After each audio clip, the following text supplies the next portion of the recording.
tudo bem? Vamos dar continuação aos nossos estudos a respeito de estrutura de peões. E a estrutura de peões escolhida hoje para a nossa aula ou análise é a formação ou estrutura Caro-Kann.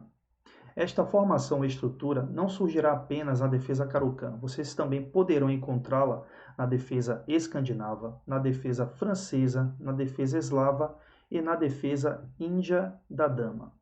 Vamos começar vendo os planos para as brancas e logo depois os planos para as pretas. Vamos ver aqui de imediato os planos para as brancas. Alguns planos, na realidade. Vamos ver aqui primeiro a ideia de ataque ao rei. Geralmente as brancas podem posicionar um cavalo em E5, nesta posição, direcionado para o roque, já que geralmente as pretas nesta posição elas executam o roque pequeno. Também podemos encontrar nesta posição a presença do bispo de casas brancas na casa D3, pressionando o ponto H7. Em algumas posições vamos ver a dama na casa C2, dando apoio a este bispo. Em outras também podemos encontrar este bispo em C2 ou até mesmo em B1, com a dama em D3 junto com o bispo, pressionando o ponto H7.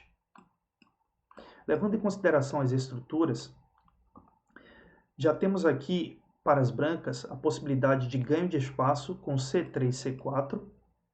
E se as pretas permitem, as brancas também podem continuar nesta posição com C4, C5, onde as brancas vão limitar a ação do peão de C6 das pretas e ao mesmo tempo as brancas terão um posto avançado em D6 para um cavalo ou um bispo, por exemplo. Outra ideia de ganho de espaço possível também para as brancas é o movimento H4 com a ideia de H5 e muitas vezes H6 contra o roque, ou quando o peão de G7 está em G6, atacar este peão e geralmente propor ou a captura do peão de G com H toma G6 ou avançar o peão para H6 criando debilidades no ponto G7 até mesmo no ponto F6, já que a abertura do roque e enfraquecimento das casas pretas do adversário. Por parte das pretas teremos planos também. Um deles, a ruptura de C6 em C5 ou a ruptura de E6 em E5.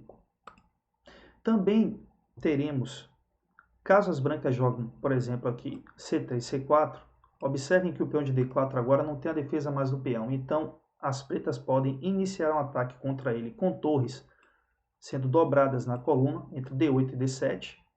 Também teremos a possibilidade de não só contar com essas torres dobradas na coluna D, como um cavalo presente na casa F5, pressionando o peão de D4.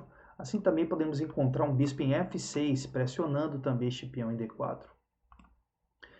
As pretas também têm como possibilidade na posição lutar pelo ponto D5, após o movimento B7, B5. Se as brancas agora jogam C4, C5, observem que surgirá um ponto avançado ou um posto avançado para o cavalo, para uma torre ou para um bispo das pretas. Mas deixando claro também que o peão de D4 passa a ser uma debilidade e as pretas voltam mais uma vez a pressioná-lo. Uma coisa bastante importante é que após o movimento B7, B5, obviamente as pretas possuem a debilidade, que é o seu peão de C6. Estas são algumas das possibilidades para as brancas e para as pretas. Agora vamos ver uma partida exemplo. Esta partida será a favor da estrutura Caro-Kann. Vamos lá.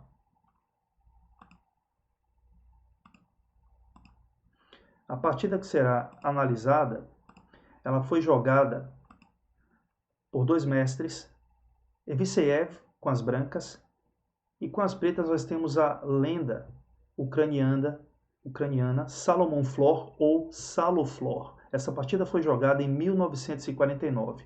Vamos observar como Flor explora esta posição e como ele faz uso de colunas e diagonais de maneira magistral. Vamos ver a partida. Evseev começou com E4, Flor respondeu com C6, temos D4, D5, cavalo C3, defesa Caro-Kann, variante clássica com cavalo em C3.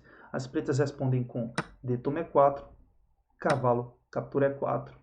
E aqui nós temos algumas continuações bastante conhecidas. Temos sistema com a variante com cavalo em F6, onde as brancas podem optar ou não capturar este cavalo.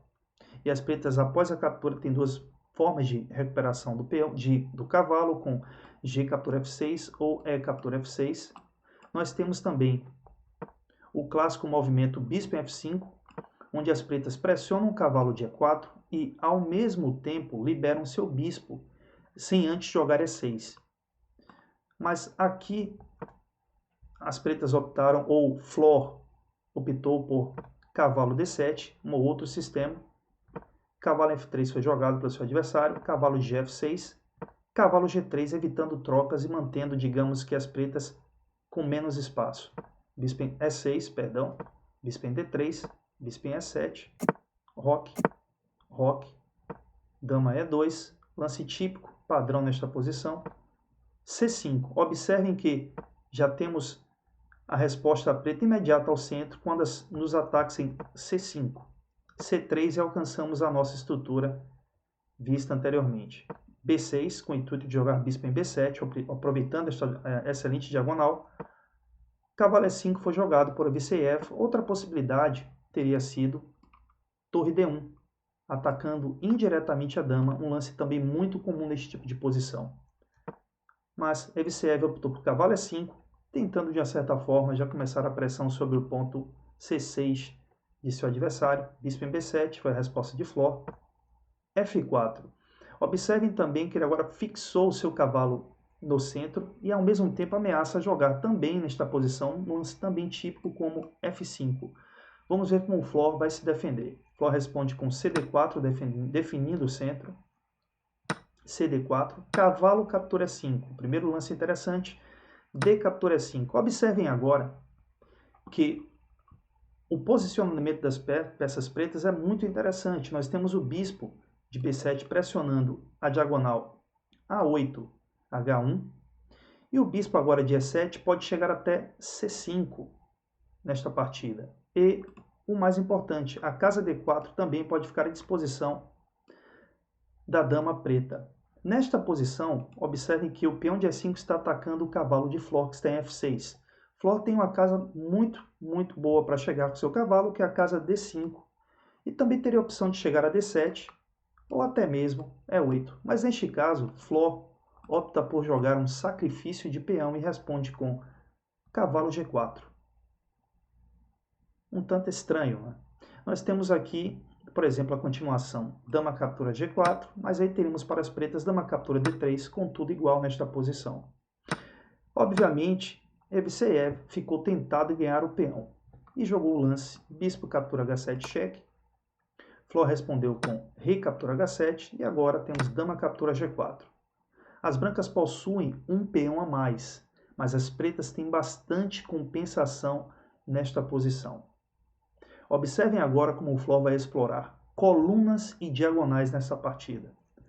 Flor respondeu com dama D4 cheque, rei H1, torre de A C8, um lance muito forte que já tem como objetivo o lance torre C2 pressionando o ponto G2, torre em C2 e bispo em B7, ambos pressionando o ponto G2, lance muito forte.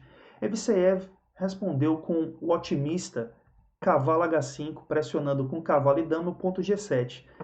Me parece que nesta posição talvez o mais adequado fosse dama E2, evitando a chegada da torre preta à casa C2. Mas aqui com o cavalo H5 que foi jogado, Flor respondeu com G6. Observem agora que o cavalo em F6, por exemplo, o cavalo F6 cheque, as pretas conseguem defender tranquilamente a posição com bispo captura F6, captura F6 e dama captura F6, ganhando, recuperando na realidade o peão e com a posição excelente. Mas aqui Evseev não tentou esta jogada e respondeu com dama H3. Obviamente é um sacrifício de peão que não deve ser aceito por Flor. Se Flor aceita este sacrifício com G captura H5, teríamos dama captura H5 cheque, rei G7, dama G4 cheque. Observem que Evseev poderia alcançar um empate por cheque perpétuo. Obviamente, Salufor não tem este plano, ele pretende vencer a partida frente ao seu adversário, e após dama H3 ele respondeu com um lance muito forte também, torre H8. Observem que a torre H8 agora pode atacar coluna aberta H. Evseev jogou cavalo F6 cheque, Flor respondeu com rei G7. Observem que após a G7, a torre de H8 ataca a dama. E nesta posição, Evseev, bastante pressionado, respondeu com dama E3, propondo troca de damas. Obviamente, Flor poderia tentar esta troca que não seria proveitosa para ele. Por exemplo, se ele jogasse dama captura E3, bispo captura E3, torre C2, ele estaria pressionando o peão de B2 com a torre e também o peão de G2 com torre e bispo. Mas aqui as brancas teriam a resposta torre F2 como defesa. Flor jogou um lance muito mais forte, muito mais interessante que este. Respondeu com torre C2, um lance brilhante, é um sacrifício de dama executado por Flor. Vamos ver o que ocorre com a captura da dama. Se dama de E3 captura D4, teremos torre captura G2. Precisamos entender o que está ocorrendo na posição. Temos um cheque descoberto para aplicar com a saída da torre, permitindo que o bispo em B7 possa pressionar o rei que está em H1, mas um outro detalhe importante, a torre de H8 está ameaçando torre de H8 captura H2, checkmate. Muito forte também na posição. E agora, observem que não existe defesa para esta situação da partida. Se, por exemplo, Evseev tentasse desviar a torre de H8 com cavalo E8 cheque, teríamos a simples resposta rei F8, mantendo todas as ameaças na posição. Nesta posição, após torre C2, Evseev acabou jogando dama G3. Agora vamos ver um outro lance belíssimo jogado por Flor, que foi o movimento dama D3. Observem que dama D3 não só ataca a dama que está em G3, como também ataca a torre que está na casa F1. Temos aqui um ataque duplo decisivo. Evseev, obviamente, por exemplo, poderia tentar bispo em E3, não aceitando a troca de damas e ao mesmo tempo permitindo que a torre de A1 pudesse defender a torre de F1. Mas aqui Flor continuaria com o brilhante dama captura E3. Vamos entender por que essa dama não pode ser aceita. Então, a Evseev respondeu com dama captura D3 e Flor jogou torre captura G2, mantendo todas as ameaças já citadas por mim, de torre de H8 captura H2, ou descoberta de torre decisiva, aplicando possivelmente checkmate.